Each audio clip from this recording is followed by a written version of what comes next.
तुम्हारी ननद। अंजलि की उम्र लगभग 30 साल हो चुकी थी। वो एक स्कूल में टीचर की जॉब करती थी। अंजलि के घर में उसकी माँ के अलावा उसका छोटा भाई और भाभी भी रहा करते थे। 30 साल की उम्र होने के बाद भी अंजलि की अब तक शादी नहीं हुई थी। इस बात को लेकर अंजलि की माँ रुक्मिणी देवी काफी परेशान रहा करती थी। माँ, मैं स्कूल जा रही हूँ, जरा मेरा टिफिन तो दे दीजिए। अब क्या पूरी जिंदगी मैं तुझे टिफिन बनाकर देती रहूंगी? अरे कुछ सोचा भी अपने बारे में या बस ऐसे ही? क्या माँ, सुबह सुबह फिर वही बातें लेकर बैठ गई। माँ गलत क्या कह रही है अंजलि दीदी?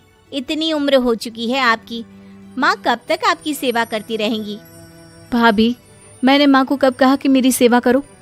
वैसे भी अपना टिफिन मैं खुद तैयार कर लेती हूँ, बस टेबल से उठाकर देने को ही तो कहा था। वैसे अंजलि दीदी, देखा जाए तो टिफिन उठाकर देने की उम्र तो आपकी है। आपका अपना घर परिवार बच्चे होते तो ये जिम्मेदारी आज आप पूरी कर रही होती। एक बात मेरी समझ में नहीं आती, अगर मेरी शादी नहीं हुई तो इसमें मेरी क्या गलती है? और तुम सब लोग मेरे पीछे क्यों पड़े रहते हो? अरे कुछ कहना क्या पीछे पड़े रहना होता है? अपने छोटे भाई को देख, तुझसे 3 साल छोटा है लेकिन 2 बच्चे खेल रहे हैं आंगन में। मुझे आप लोगों की कोई बात नहीं सुननी, जा रही हूँ मैं। और आप में से किसी को मेरा कोई काम करने की जरूरत नहीं है, मैं खुद संभाल लूंगी। इतना कहकर अंजलि वहां से चली जाती है। शाम को जब अंजलि अपने स्कूल से लौटकर घर वापस आती है तो उसने देखा कि पड़ोस वाली निर्मला चाची वहां पर बैठी हुई थी। क्या बात है अंजलि बिटिया, नौकरी करके वापस आ गई? जी चाची जी, कैसी हैं आप? मैं तो ठीक हूँ बेटा, तुम बताओ शादी के बारे में कुछ सोचा या नहीं? अरे रहने दीजिए ना, इससे तो शादी की बात करना ही बेकार है। कुछ भी कहो तो गुस्सा करती है, बात बात पर आंखें दिखाती है। माँ, आप ऐसा क्यों कह रही हैं? मैंने कब आप पर गुस्सा किया? अरे अंजलि बेटा, तुम्हारी माँ ठीक ही तो कहती है। 30 की होने आई हो, अब तुम्हें भी शादी वादी कर लेनी चाहिए। चाची जी, आप तो ऐसे कह रही हैं जैसे शादी करने से मैंने मना किया हो। रहने दीजिए निर्मला चाची, हमारी अंजलि दीदी को अभी तक उनकी पसंद का दूल्हा नहीं मिला ना, इसीलिए वो शादी नहीं कर रही। भाभी, ऐसी कोई बात नहीं है। अरे तो फिर क्या बात है? तुम्हारी माँ ने तुम्हारे लिए इतने रिश्ते ढूंढे लेकिन तुम्हें कोई पसंद ही नहीं आता। क्या है ना चाची जी, हमारी ननद रानी नौकरी जो करती है, ऐसे ही थोड़ी ना किसी को पसंद कर लेंगी। अरे भाई, नौकरी का घमंड है तो बात अलग है, कोई और बात हो तो बताओ, कोई रास्ता निकाला जाए। नहीं नहीं चाची जी, कोई बात नहीं है, बस मुझे अभी तक अपनी पसंद का कोई मिला नहीं है। सुन लिया आपने? इस लड़की के तो पर निकल आए हैं और इतनी उम्र में अपनी पसंद का कोई मिलेगा भी नहीं इसे। माँ, आप मेरी शादी को लेकर हमेशा मुझे ताने क्यों मारती रहती हैं? अपनी माँ की बातें तो ताने लगती है। ताने हैं? बताओ, मैंने कुछ गलत कहा क्या? देखो, ये सब छोड़ो, मेरी दूर की बुआ का बेटा है, उसकी अभी शादी नहीं हुई है, उम्र होगी कोई 34-35 साल। आप कहें तो बात आगे बढ़ाऊं? अरे हाँ हाँ, क्यों नहीं, ये भी कोई पूछने की बात है। अरे जल्दी से लड़के को यहाँ बुला लो। माँ, आप मुझसे पूछे बिना मेरी शादी की बात करने जा रही हैं, और मेरी उम्र 30 भी पूरी नहीं हुई है। निर्मला चाची कह रही है कि वो लड़का 35 साल का है। अंजलि दीदी, आपको क्या लगता है इस उम्र में कोई फिल्म का हीरो आएगा आपके लिए? देखिए, अब पसंद और नापसंद की बात तो रहने दीजिए, पसंद करने की उम्र तो आपकी निकल चुकी। अब तो जो भी मिले उसी से शादी कर लीजिए, इसी में भलाई है। तेरी भाभी बिल्कुल ठीक कह रही है। अब जैसा रिश्ता मिले उसके लिए हाँ कर देना, ताकि हम भी गंगा नहाए।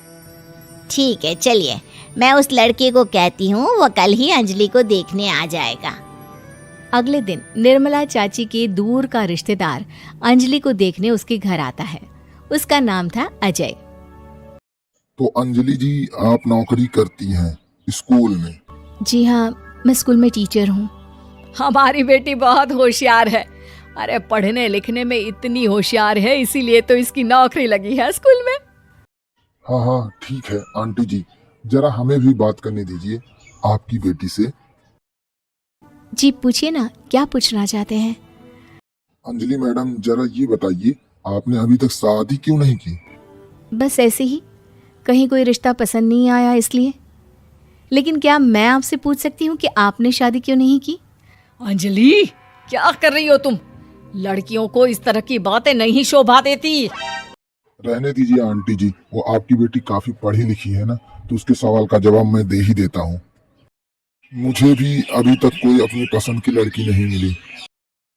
अच्छा अच्छा, कोई बात नहीं। वैसे आपकी तनख्वाह कितनी है, कितना कमा लेती हैं आप? जी यही कोई 25,000 महीने। बस 25,000? इतने से क्या होता है, इतने से तो आजकल घर भी नहीं चलता है। आपके कहने का क्या मतलब है?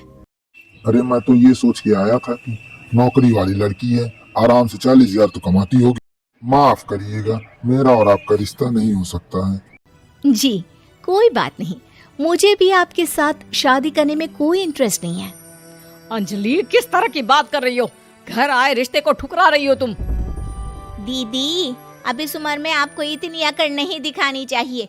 अच्छा खासा रिश्ता हाथ से निकल गया, कहीं ऐसा ना हो कि जिंदगी भर कुंवारी ही रह जाओ आप। कुछ दिन और ऐसे ही निकल जाते हैं और अंजलि की शादी कभी नहीं होती। अंजलि के परिवार वाले बिंदास उसे ताने मारते रहते हैं, लेकिन अंजलि एक बड़ी नौकरी की तैयारी करती है और उसमें सिलेक्ट होने के बाद अंजलि को एक बहुत बड़ी नौकरी मिल जाती है। अब तो दीदी के नखरे और भी ज्यादा बढ़ जाएंगे भाई। अब तो इतनी बड़ी नौकरी जो लगी है, अब इनकी शादी होने से रही। माँ, मुझे नौकरी के लिए दूसरे शहर जाना पड़ेगा। आप जानती हैं ये बहुत बड़ी जॉब है और इसमें पैसे भी बहुत ज्यादा मिलेंगे।